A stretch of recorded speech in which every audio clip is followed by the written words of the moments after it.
క్రీస్తునందు ప్రియమైన శుభవచనం దేవుని ప్రియులందరికీ యేసుక్రీస్తు ప్రభువారి శ్రేష్టమైన శక్తిగల నామములో ఈ ఉదయకాల శుభాలు అందిస్తూ ఉన్నాం. సియోనులో నుండి నా తండ్రి మిమ్మల్ని ఆశీర్వదించునుగాక, ఉన్నత స్థలములో నుండి ఆయన మీకు సహాయం చేయునుగాక. ఈరోజు శుభవచనం, దేవుని బిడ్డలారా, లేవగానే ఎలా లేచారు? ఆరోగ్యంగా లేచారా? ఏదైనా సమస్యలతో లేచారా? ఏదైనా కష్టాలతో లేచారా? ప్రభు ఈ ఉదయకాలం మిమ్మల్ని దీవిస్తున్నాడు. ఈ వాక్యం ద్వారా మీకు గొప్ప మేలు కొలుపు కలిగిస్తున్నాడు. దేవుని వాక్యంలో ఈరోజు శుభవచనం కొరకు 73వ కీర్తన, ఆసాపు కీర్తన 73వ కీర్తన మొదటి వాక్యం. ఇశ్రాయేలు ఎడల శుద్ధ హృదయుల ఎడల నిశ్చయముగా దేవుడు దయాళుడై ఉన్నాడు. మనం ఆరాధించే దేవుడు దయాళుడైన దేవుడు. దేవుడు దయగలిగిన వాడు, దయ చూపించువాడు. ఎంత గొప్ప దయాళుడో ఆయన కదండి. ఆయన అంటున్నాడు, ఆసాపు ఈ కీర్తన రాస్తున్నాడు, ఇశ్రాయేలు ఎడల శుద్ధ హృదయుల ఎడల. చూడండి, ఒక కండిషన్ క్లాస్ ఒకటి ఉంది. శుద్ధ హృదయం. ఎవరి దగ్గర అయితే శుద్ధ హృదయం ఉంటుందో వారి కొరకు దేవుడు దయగలిగిన కార్యాలు చేయబోతున్నాడు. చాలాసార్లు దేవుని కార్యాలు మనం పొందకుండా ఉండటానికి కారణం మన హృదయం ఎక్కడైనా అశుద్ధంగా ఉందేమో. సామెతలు 22:11 కూడా చదువుతాను ఈ సమయంలో. సొలొమోను కూడా రాశారండి ఈ విషయాన్ని. సామెతల గ్రంథం 22వ అధ్యాయం 11వ వాక్యం. హృదయ శుద్ధిని ప్రేమించుచు దయగల మాటలు పలుకువానికి రాజు స్నేహితుడగును. హృదయ శుద్ధి దేవుడు కోరుకునేది. హృదయ శుద్ధి, దేవుడు హృదయ శుద్ధిని కోరుకుంటున్నాడు. ఎందుకు హృదయం శుద్ధి పొందాలి? దేవుని వాక్యంలో హృదయము అన్నిటికంటే మోసకరమైనది, అది ఘోరమైన వ్యాధి కలది. ఈ హృదయానికి ఒక జబ్బు ఉందండి. ఈ హృదయానికి ఒక జబ్బు ఉంది, ఘోరమైన వ్యాధి ఉంది కదా. ఈ ఘోరమైన వ్యాధి బాగవ్వాలంటే, హృదయం శుద్ధి అవ్వాలంటే యేసుక్రీస్తు ప్రభుని మనం ఆశ్రయించాలి. యేసు ప్రభువారు కల్వరి సిలువలో మన కొరకు ఈ లోకానికి వచ్చి మన పాప నిమిత్తమైన సిలువలో మరణించి సమాధి చేయబడి మరణాన్ని జయించి తిరిగి లేచింది ఎందుకో తెలుసా? మన హృదయాన్ని శుద్ధి చేయుట కొరకే, హృదయాన్ని బాగు చేయుట కొరకే. యేసు రక్తం ప్రతి పాపము నుండి మనల్ని కడుగుతుంది, పవిత్రులుగా చేస్తుంది. ఎంత ఘోరమైన పాపినైనా యేసు ప్రభు తన రక్తంలో కడిగి బాగు చేసేవాడు. మన హృదయం ఎప్పుడైతే శుద్ధి అవుతుందో మనకి తెలియకుండానే మనలో దయగల మాటలు వస్తాయి.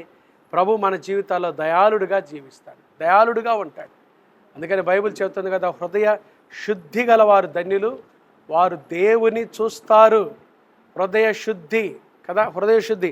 పౌలు కూడా మరొక మాట జ్ఞాపకం చేస్తాడు. హెబ్రీ పత్రిక 12వ అధ్యాయం. హెబ్రీ పత్రిక 12వ అధ్యాయంలో పౌలు భక్తుడు కూడా చూడండి. హెబ్రీ పత్రిక 12:14. అందరితో సమాధానమును పరిశుద్ధతయు కలిగి ఉండుటకు ప్రయత్నించుడి. పరిశుద్ధత లేకుండా ఎవడును ప్రభువును చూడడు. అందరితో సమాధానం, పరిశుద్ధత కలిగి ఉంటకు ప్రయత్నించాలంట. ప్రయత్నించాలి. దేవుని బిడ్డలంగా మనం ప్రయత్నించాలి. ఏం ప్రయత్నించాలి? అందరితో సమాధానంగా ఉండటానికి. రెండవది పరిశుద్ధంగా ఉండటానికి, పరిశుద్ధంగా బ్రతకటం కోసం ప్రయత్నించాలి. ఎందుకంటే పరిశుద్ధత లేకుండా ఎవడును ప్రభువును చూడు. ప్రియమైన దేవుని బిడ్డారా, ఉదయకాలం లేవగానే మీరు చింతలతో లేచారేమో, సమస్యలతో లేచారేమో. యేసయ్య ఈరోజు కార్యం చేయబోతున్నాడు. మీ జీవితంలో ఘనకార్యం జరగబోతుంది. అయితే మీరు చేయాల్సింది ఏంటంటే శుద్ధ హృదయం. మన హృదయం శుద్ధంగా ఉండాలి. దావీదు పాపంలో పడిపోయినప్పుడు 51వ కీర్తన రాస్తాడు, అయ్యా హిస్సోపుతో నన్ను కడుగు, హిమము కంటే తెల్లగా ఉండునట్లుగా నా హృదయాన్ని కడుగయ్యా, నాకు శుద్ధ హృదయము కలుగజేయ్యా, శుద్ధ హృదయం కలుగజేయ. మీరు అడిగితే యేసయ్య ఉదయకాలం ఇస్తాడు. శుద్ధ హృదయంతో యేసయ్య మిమ్మల్ని దీవిస్తాడు. శుద్ధ హృదయంతో యేసయ్య మిమ్మల్ని బాగు చేస్తాడు. ఎప్పుడైతే మన హృదయం శుద్ధిగా ఉంటుందో దేవుడు దయాళుడుగా గొప్ప కార్యాలు చేస్తాడు. ఈరోజు యేసయ్య దయాళుడుగా మన జీవితాల్లో గొప్ప కార్యాలు చేయబోతున్నాడు. ఇశ్రాయేలు ఎడల శుద్ధ హృదయుల ఎడల నిశ్చయముగా దేవుడు దయాళుడై ఉన్నాడు. దేవుడు దయగలిగిన వాడు. ఆయన దయ జీవిత కాలం ఉంటుంది, ఆయన కోపం నిమిషం మాత్రమే. దేవుని దయకు పాత్రులమై జీవితకాలం ఆయన దయలో జీవించుటకు పరిశుద్ధాత్మ దేవుడు అట్టి కృప మనందరికీ దయచేయునుగాక. ఆమేన్. ప్రార్థన చేసుకుందామా?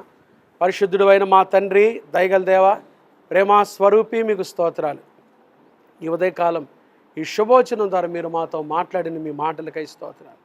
ఎవరైతేనైనా సమస్యలతో ఉన్నారో, వేదనలతో ఉన్నారో, అనారోగ్యంతో ఉన్నారో, ఏ సునాములో అని ముట్టి బాగు చేయండి. శుద్ధ హృదయాన్ని మాకు దయచేయండి. మీ రక్తముతో మా హృదయాలు కడిగి మాకు శుద్ధ హృదయాలు దయచేయండి ప్రభా. మన పాపములను మనం ఒప్పుకొని నెడల ఆయన నమ్మదగిన వాడును, నీతిమంతుడు గనుక ఆయన మన పాపములను క్షమించి సమస్త దుర్నీతి నుండి మనల్ని పవిత్రులనుగా చేయనని సెలవిచ్చిన మాటను మేము నమ్ముతున్నాం ప్రభా. మీరే మీ రక్తముతో మమ్మల్ని కడిగి శుద్ధ హృదయాన్ని మాకు దయచేయండి. ఎందుకంటే శుద్ధ హృదయుల ఎడల మీరు దయాళుడైన దేవుడవు, మీరు దయగలిగిన కార్యాలు చేసే దేవుడవు, కనికరపూర్ణుడవు, దయాళుడవు. మా జీవితంలో దయాళుడుగా ఈ గొప్ప కార్యాలు చేయమని ప్రార్థన చేస్తున్నాం.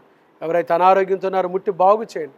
హాస్పిటల్ ఐసీలు ఎంతమంది ఉన్నారో వారిని ముట్టి బాగు చేయండి అయ్యా. చిన్న బిడ్డలు మొదలుకొని పెద్దవారు వరకు వారు వెళ్తున్న స్కూల్స్, ఆఫీసులు, కార్యకలాపాలు రాకపోకలో మీ కృపాక్షేమాలు తోడుగా ఉంచండి. మా తండ్రి ప్రయాణం చేస్తున్న ప్రయాణికులకు క్షేమం దయచేయండి. వారు బస్సులో వెళ్తున్నా, కాలి నడకని వెళ్తున్నా, ట్రైన్లో వెళ్తున్నా, విమానాల్లో వెళ్తున్నా, స్కూటర్స్ మీద వెళ్తున్నా, ఈ బిడ్డలకు క్షేమకరమైన ప్రయాణం దయచేయండి. మా తండ్రి ఈ దినం పుట్టినరోజులు, వివాహ వార్షికోత్సవాలు, శుభకార్యాలు పెట్టుకున్న బిడ్డలు మిక్కిలి దీవించండి ప్రభా. వ్యాపారం చేసుకుంటున్న వారి వ్యాపారాల్లో మీ దీవెన దయచేయండి. ఉద్యోగాలు చేసుకుంటున్న వారి ఉద్యోగాలు దీవించండి. పెట్టుబడులు పెట్టిన వారి పెట్టుబడులు మీరు ఆశీర్వదించండి. నిరుద్యోగులకు ఉద్యోగ భవిష్యత్తు దయచేయండి. ఏకాంగులను సంసారులుగా చేయండి. గర్భిణీ స్త్రీలకు సుఖమైన ప్రసవం దయచేయండి. గర్భలేని తల్లులు ఎవరైతే ఉన్నారో వారి గర్భాలు తెరవమని ప్రార్థన చేస్తున్నాం అయ్యా. పరీక్షలు రాస్తున్న బిడ్డలకు గొప్ప జ్ఞానం దయచేయండి. చదువుకుంటున్న బిడ్డలకు గొప్ప జ్ఞానం దయచేయండి. హాస్టల్లో ఉన్న మా బిడ్డల చుట్టూ మీ కంచి వేయండి ప్రభా. సహాయం దయచేయండి.